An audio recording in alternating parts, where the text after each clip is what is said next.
Hi friends, welcome to easy cook. ഇന്ന് നമ്മൾ ഈ ഒരു കേക്കിൻ്റെ ഡെക്കറേഷനും അതുപോലെ തന്നെ ഇതിൻ്റെ റെസിപ്പിയുമായിട്ടാണ് വന്നിട്ടുള്ളത്. അപ്പോൾ എല്ലാവരും വീഡിയോ മുഴുവനായിട്ടും കാണണം. അതുപോലെ തന്നെ നിങ്ങൾക്ക് ഇഷ്ടമായാൽ നിങ്ങൾ ലൈക്ക് ചെയ്യണം. നിങ്ങളുടെ എല്ലാവരിലേക്കും ഇതൊന്ന് ഷെയർ ചെയ്ത് കൊടുക്കണം. നിങ്ങളുടെ അഭിപ്രായങ്ങൾ എല്ലാവരും കമൻറ്റ് ബോക്സിലൂടെ എന്നെ അറിയിക്കണം. അപ്പോൾ എങ്ങനെയാണ് നമ്മൾ ഈ ഒരു കേക്കിന് വേണ്ടിയിട്ടുള്ള സ്പഞ്ച് റെഡിയാക്കുന്നത് എന്നുള്ളത് നമുക്ക് ആദ്യം ഒന്ന് നോക്കാം. ഇതിന് വേണ്ടിയിട്ട് നമ്മൾ 1 കപ്പ് മൈദയും 2 ടേബിൾ സ്പൂൺ കോൺഫ്ലോറും 4 ടേബിൾ സ്പൂൺ കൊക്കോ പൗഡറും കൂടെ എടുക്കുന്നുണ്ട്. ഇനി നമുക്കിതിലേക്ക് വേണ്ടത് 1 ടീസ്പൂൺ ബേക്കിംഗ് പൗഡറും 1 പിഞ്ച് ബേക്കിംഗ് സോഡയും. ഇനി ഇത് നമ്മൾ നന്നായിട്ട് സീവ് ചെയ്ത് വെക്കണം. 3 പ്രാവശ്യം സീവ് ചെയ്യുകയാണെങ്കിൽ നല്ലതായിരിക്കും. അല്ലെങ്കിൽ ഇതുപോലെ വിസ്ക് വെച്ചിട്ട് നല്ലപോലെ ഇളക്കി യോജിപ്പിച്ചാലും മതി. ഇനി നമ്മൾ ഇതിലേക്ക് 4 മുട്ട പൊട്ടിച്ചൊഴിച്ചിട്ടുണ്ട്. അതിലേക്ക് നമ്മൾ ഒരു ടീസ്പൂൺ വാനില എസൻസും കൂടെ ഒഴിച്ചിട്ട് നമ്മൾ ബീറ്റ് ചെയ്യുമ്പോൾ തന്നെ നമ്മൾ പഞ്ചസാര 1/2 കപ്പ് കുമിച്ചെടുക്കണം. അത് നമ്മളിങ്ങനെ 1 by 1 ആയിട്ട് ഇതിലേക്ക് ആഡ് ചെയ്തുകൊണ്ടിരിക്കുക. അങ്ങനെ നമ്മുടെ മുട്ട നല്ല പോലെ ഫ്ലഫി ആവുന്ന വരെ നമ്മൾ ചെയ്ത് കൊടുക്കണം. എന്തായാലും നമുക്കൊരു 4 or 5 minutes ഒക്കെ ഇങ്ങനെ ആയി കിട്ടാനായിട്ട് വരും. കാരണം നമ്മൾ ലോയിലിട്ടിട്ടാണ് ഇങ്ങനെ ചെയ്തെടുക്കുന്നത്. ഇനി നമ്മളിതിലേക്ക് 1.5 ടേബിൾ സ്പൂൺ സൺഫ്ലവർ ഓയിലും കൂടെ ഒഴിച്ചു കൊടുക്കുന്നുണ്ട്. ഇനി ഇത് മിക്സ് ചെയ്തതിന് ശേഷം നമ്മൾ അരിച്ചു വെച്ചിരിക്കുന്ന നമ്മുടെ ഡ്രൈ ഇൻഗ്രീഡിയൻസ് അതുപോലെ തന്നെ നമ്മൾ ഒറ്റയടിക്ക് ആഡ് ചെയ്ത് കൊടുക്കുകയല്ല ചെയ്യുന്നത്. 3-4 പ്രാവശ്യമാക്കിയിട്ട് വേണം ഇതിലേക്ക് ആഡ് ചെയ്ത് കൊടുക്കാൻ. പിന്നെ നമ്മൾ ഫോൾഡ് ചെയ്ത് കൊടുക്കുന്ന സമയത്ത് വളരെ സൂക്ഷിച്ച് വേണം നമ്മൾ ഫോൾഡ് ചെയ്ത് കൊടുക്കാനായിട്ട്. ഫോൾഡ് ചെയ്ത് കൊടുക്കുമ്പോൾ നമ്മൾ നല്ല പോലെ സൂക്ഷിച്ച് നമ്മുടെ ബാറ്റർ താന്ന് പോവാത്ത രീതിയിൽ വേണം നമ്മൾ ഫോൾഡ് ചെയ്ത് കൊടുക്കാൻ. എല്ലാ ഇൻഗ്രീഡിയൻസും ഇതിലേക്ക് ആഡ് ചെയ്ത ശേഷം നമ്മൾ ഇതിൻ്റെ കൺസിസ്റ്റൻസി കറക്റ്റ് ആവാൻ വേണ്ടിയിട്ട് 1.5 ടേബിൾ സ്പൂൺ മിൽക്കും കൂടെ ഒഴിച്ചു കൊടുത്തിട്ടുണ്ട്. ചില ടൈമിൽ നമുക്കത് 1 ടേബിൾ സ്പൂൺ മതിയാവും.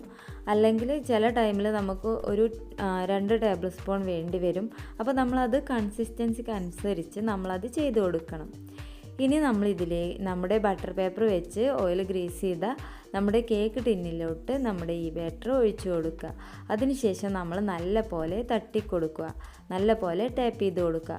അതിനുശേഷം നമ്മൾ 10 മിനിറ്റ് മുന്നേ പ്രീഹീറ്റ് ചെയ്ത് വെച്ച ഒരു അലുമിനിയം ചെമ്പിലോട്ട് ഒരു സ്റ്റാൻഡ് ഇറക്കി വെച്ചിട്ട് അതിൻ്റെ മുകളിൽ 45 മിനിറ്റ്സോളം ഇത് ബേക്ക് ചെയ്യാനായിട്ട് ആവശ്യമായിട്ട് വരും. അത് ബേക്ക് ചെയ്തിട്ട് ഇപ്പോൾ നമുക്ക് കിട്ടിയിട്ടുണ്ട്. 45 മിനിറ്റ്സൊക്കെ ആയിരുന്നു. അപ്പോൾ നമ്മുടെ കേക്ക് വളരെ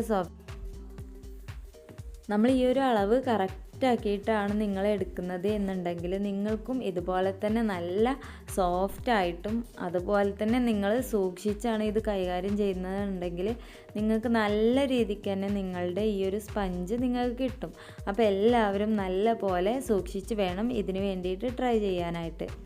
പിന്നെ നമ്മൾ ലെയേഴ്സായി വെക്കുന്നതാണ്. ഇപ്പോൾ ഈ ഒരു കേക്ക് വേണമെങ്കിൽ നമുക്ക് 4 ലെയേഴ്സോ 5 ലെയേഴ്സോ ഒക്കെ ആക്കാം. ഇപ്പം ഞാനിവിടെ 3 ലെയേഴ്സ് മാത്രമേ ആക്കുന്നുള്ളൂ. അപ്പോൾ കേക്ക് ലെയേഴ്സ് ആക്കി എടുക്കാനുള്ള ഏറ്റവും നല്ല ഒരു സൂത്രമാണ്. നമുക്ക് ഒരുപാട് ടെൻഷൻ അടിക്കാതെ തന്നെ പെട്ടെന്ന് തന്നെ നമുക്കിങ്ങനെ ചെയ്തെടുക്കാൻ പറ്റും. ഒരു ത്രെഡ് വെച്ചിട്ട് ഇങ്ങനെ ചെയ്തെടുത്താൽ മതി. ഇനി നമ്മൾ ഈ ഒരു കേക്കിൻ്റെ ഐസിങ് ചെയ്യുവാണ്. ഇത് നമ്മൾ കറക്റ്റായിട്ട് ആദ്യം കേക്ക് ബോർഡിൽ അല്പം ക്രീം അപ്ലൈ ചെയ്യണം. അതിനുശേഷം നമ്മുടെ ഫസ്റ്റ് ലെയർ വെച്ച് കൊടുക്കുക. ഷുഗർ സിറപ്പ് വെറ്റ് ചെയ്ത് കൊടുക്കുക. ഇവിടെ ഞാൻ ഷുഗർ സിറപ്പിൽ നമ്മൾ കുറച്ച് മിൽക്ക് പൗഡറും കൂടെ ആഡ് ചെയ്തിട്ടുണ്ട്. അപ്പോൾ നിങ്ങൾക്ക് ആവശ്യമുണ്ടെങ്കിൽ മാത്രം ആഡ് ചെയ്താൽ മതി. അല്ലെങ്കിൽ നമ്മൾ സാധാരണ ചെയ്യുന്ന പോലത്തെ ഷുഗർ സിറപ്പ് മാത്രം നിങ്ങൾ യൂസ് ചെയ്താൽ മതി. നിങ്ങൾക്ക് ഏതാണോ ഇഷ്ടം എന്നുണ്ടെങ്കിൽ അത് മാത്രം യൂസ് ചെയ്യുക. അങ്ങനെ നമ്മളിത് മൊത്തത്തിലൊന്ന് കോട്ട് ചെയ്തെടുക്കുക. നമ്മുടെ കേക്ക് ഇത്രയും അധികം സോഫ്റ്റ് ആകുമ്പോൾ തന്നെ ക്രംസ് ഒരുപാട് മുകളിലോട്ട് വരാനുള്ള ചാൻസ് ഉണ്ട്. അപ്പോൾ നമ്മൾ ഫസ്റ്റ് തന്നെ ക്രം കോട്ട് കഴിഞ്ഞ് ഫ്രിഡ്ജിൽ വെക്കാനായിട്ട് ശ്രദ്ധിക്കുക. ഇനി നിങ്ങൾക്ക് കുഴപ്പമില്ല, എക്സ്പീരിയൻസ്ഡ് ആണ് എന്നുണ്ടെങ്കിൽ നമുക്ക് അപ്പോൾ തന്നെ ഫൈനൽ കോട്ടും കൊടുക്കാനായിട്ട് പറ്റും. ആദ്യമായിട്ട് ചെയ്യുന്നവർക്കാണ് പറയുന്നത്. ക്രംസ് ഒരുപാട് മുകളിലോട്ട് വരുമ്പോൾ ചില ആളുകൾക്ക് അത് ഫൈനൽ കോട്ട് ചെയ്തിട്ട് അത് കറക്റ്റ് ചെയ്യാനായിട്ട് വലിയ ബുദ്ധിമുട്ടായിരിക്കും. അപ്പോൾ ആ ഒരു കാര്യം എല്ലാവരും ശ്രദ്ധിക്കുക. അപ്പോൾ നമ്മൾ ഇങ്ങനെ ഡയറക്റ്റായിട്ട് നമ്മൾ ഫൈനൽ ചെയ്യുമ്പോൾ നമ്മൾ കറക്റ്റായിട്ട് പതുക്കെ വേണം, നമ്മുടെ ക്രംസ് ഒട്ടും മുകളിലോട്ട് വരാണ്ട് വേണം നമ്മളിത് പതുക്കെ നല്ല പോലെ കെയർ ചെയ്തിട്ട് വേണം നമ്മൾ ഫൈനൽ കോട്ട് ചെയ്യാനായിട്ട്. അല്ലെങ്കിൽ നമ്മൾ നേരത്തെ ചെയ്തു വെച്ച ആ ഒരു ക്രം കോട്ടിൽ നിന്നും ക്രംസ് വീണ്ടും മുകളിലോട്ട് വന്നിട്ട് നമ്മുടെ ഫൈനൽ കോട്ടിൻ്റെ ആ ഒരു പെർഫെക്ഷൻ നമുക്ക് കിട്ടത്തില്ല.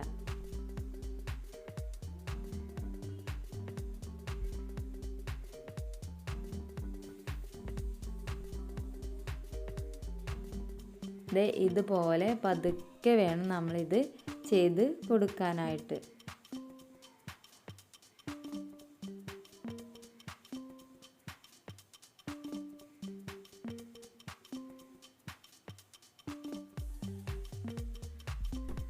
ഇതാ കണ്ടോ, ഇതുപോലെ നമ്മൾ പതുക്കെ വേണം നമ്മളിത് നല്ല പോലെ കെയർ ചെയ്തിട്ട് വേണം നമ്മൾ ഈ ഒരു ക്രംസ് നമ്മുടെ നേരത്തെ ആ ക്രം കോട്ടിൽ നിന്നോ ഒരിക്കലും ക്രംസ് മുകളിലോട്ട് വരാത്ത രീതിക്ക് വേണം നമ്മൾ ചെയ്തെടുക്കാനായിട്ട്.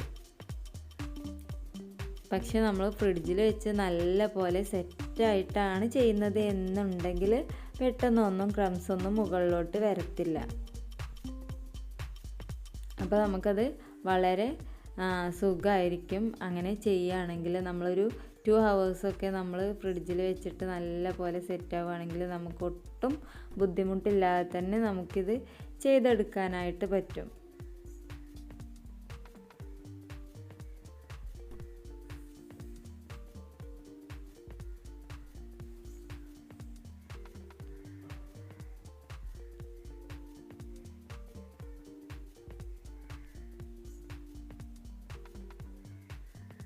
ഇപ്പോൾ ഇത് കറക്റ്റായിട്ട് നല്ല ഷാർപ്പ് എഡ്ജൊക്കെ ആയിട്ട് നമുക്ക് കിട്ടിയിട്ടുണ്ട്.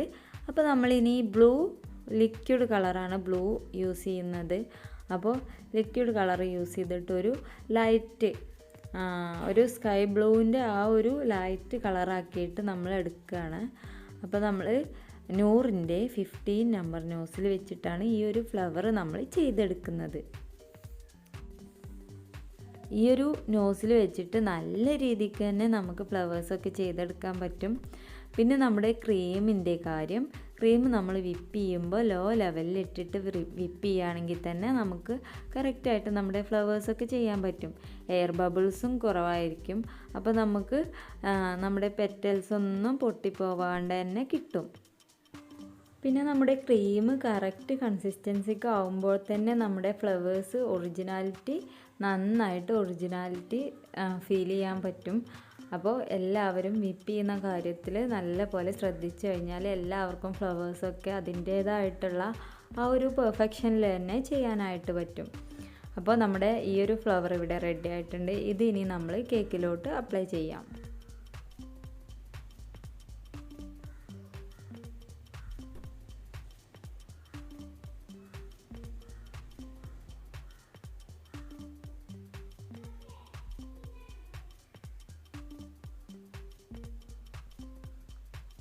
ഇങ്ങനെ നമ്മൾ കുറച്ച് ഫ്ലവേഴ്സ് നമ്മൾ ഉണ്ടാക്കിയിട്ടുണ്ട്.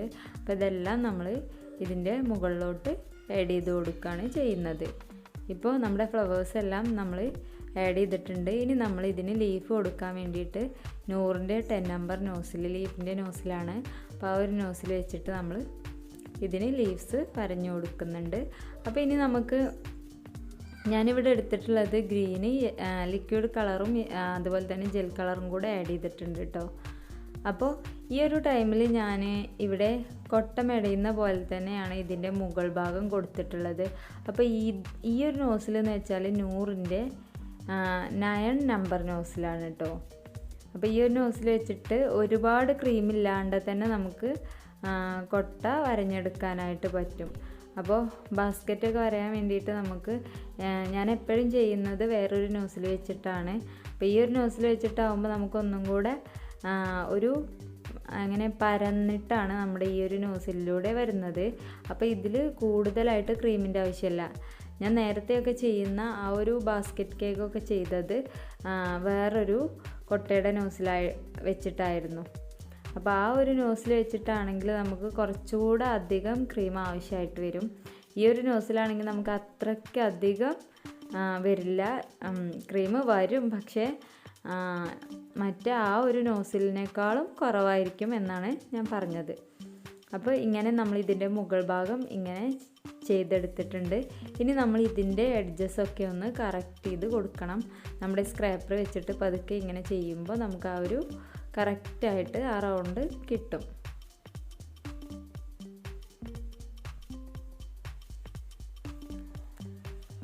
ഇനി നമ്മൾ ഈ ഒരു കട്ടർ വെച്ചിട്ട് ഇതുപോലെ ഇങ്ങനെ അടയാളപ്പെടുത്തി കൊടുക്കുന്നുണ്ട്. റൗണ്ട്സ് കിട്ടാൻ വേണ്ടിയിട്ടാണ് ഇങ്ങനെ ചെയ്യുന്നത്. ഇനി നമ്മൾ ആ റൗണ്ട്സിനെ ഇങ്ങനെ നമ്മുടെ സ്റ്റാറിൻ്റെ കുഞ്ഞു നോസിൽ വെച്ചിട്ട് നമ്മളിതൊന്ന് റൗണ്ട് ചെയ്തെടുക്കുന്നുണ്ട്. ഈ ഒരു നോസിൽ നമ്മൾ 100ൻ്റെ ആ ഒരു ഇതിലെടുക്കുകയാണെങ്കിൽ 100ൻ്റെ 5 നമ്പർ നോസിൽ, ക്ലോസ്ഡ് നോസിലാണിത്. ക്ലോസ്ഡ് സ്റ്റാർ നോസിലാണ്. 5 ആണ്. അപ്പോൾ എല്ലാവരും നോക്കിയിട്ട് വാങ്ങിക്കാനായിട്ട് ശ്രദ്ധിക്കുക. അപ്പോൾ ഇങ്ങനെയാണ് നമ്മൾ ഇത് ചെയ്തെടുക്കുന്നത്.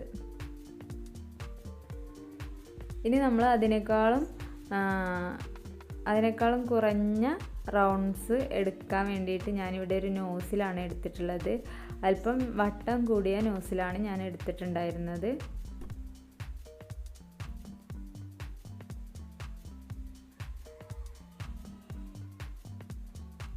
അതുപോലെ നമുക്ക് ഈ ഒരു കേക്ക് മൊത്തത്തിലൊന്ന് റൗണ്ട്സ് ചെയ്ത് കൊടുക്കണം. അതുപോലെ തന്നെ ചെറിയതും വലിയതുമായിട്ടുള്ള ഒത്തിരി റൗണ്ട്സ് നമ്മളിവിടെ ഈ ഒരു കേക്കിൻ്റെ ഡിസൈനിങ്ങിന് വേണ്ടിയിട്ട് ഇതിന് ചെയ്ത് കൊടുക്കുന്നുണ്ട്.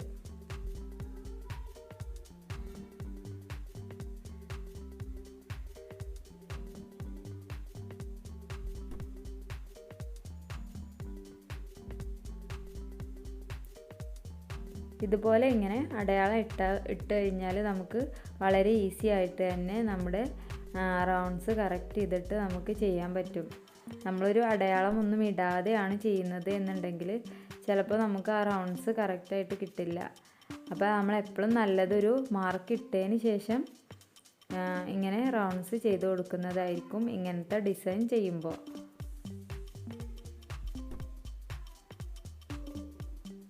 ഇതുപോലെ ഒരുപാട് റൗണ്ട്സ് നമ്മൾ ചെയ്തെടുക്കുന്നുണ്ട്, വലുതും ചെറുതും. പിന്നെ ഇതിനേക്കാൾ ചെറുതുമായിട്ടും നമ്മൾ റൗണ്ട്സ് ചെയ്തെടുക്കുന്നുണ്ട്. എല്ലാം നമുക്കൊന്ന് ചെയ്തെടുക്കാം. നമുക്ക് നമ്മൾ ചെയ്യുന്ന കേക്കിൻ്റെ തീമിനനുസരിച്ചുള്ള ഒരു കളേഴ്സ് നമുക്ക് ഇതിന് വേണ്ടിയിട്ട് യൂസ് ചെയ്യാം കേട്ടോ.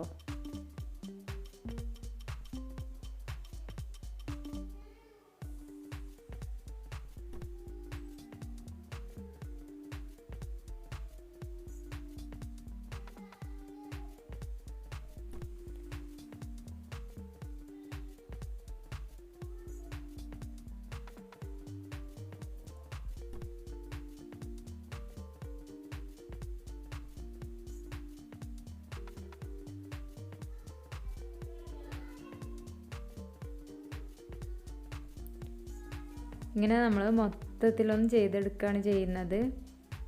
അപ്പോൾ എല്ലാവരും ഡിസൈനിങ് ഒക്കെ ചെയ്യുമ്പോൾ, ഒരു കേക്ക് ഡിസൈൻ ചെയ്യുമ്പോൾ ഒന്ന് ചെയ്ത് നോക്കണം. എന്നിട്ട് നിങ്ങളുടെ അഭിപ്രായങ്ങൾ നിങ്ങൾ അറിയിക്കണം.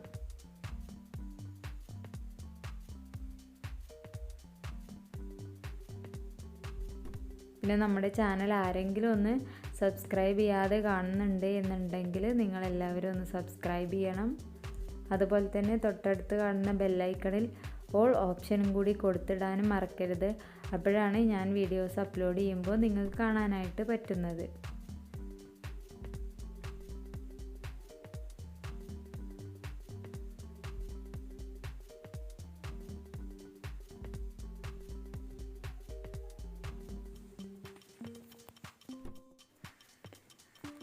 ഇപ്പോൾ നമ്മുടെ കേക്കിൻ്റെ ഓൾമോസ്റ്റ് എല്ലാ ഡെക്കറേഷൻസും കഴിയാറായിട്ടുണ്ട്.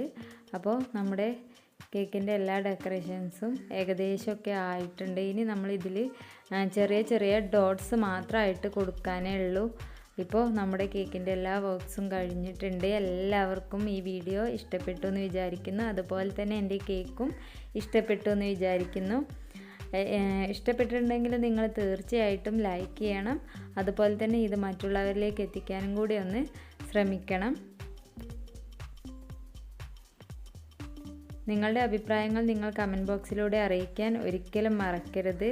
അപ്പോൾ ഇനിയും നല്ല വീഡിയോയുമായി കാണാം. അതുവരേക്കും എല്ലാവർക്കും താങ്ക്സ്.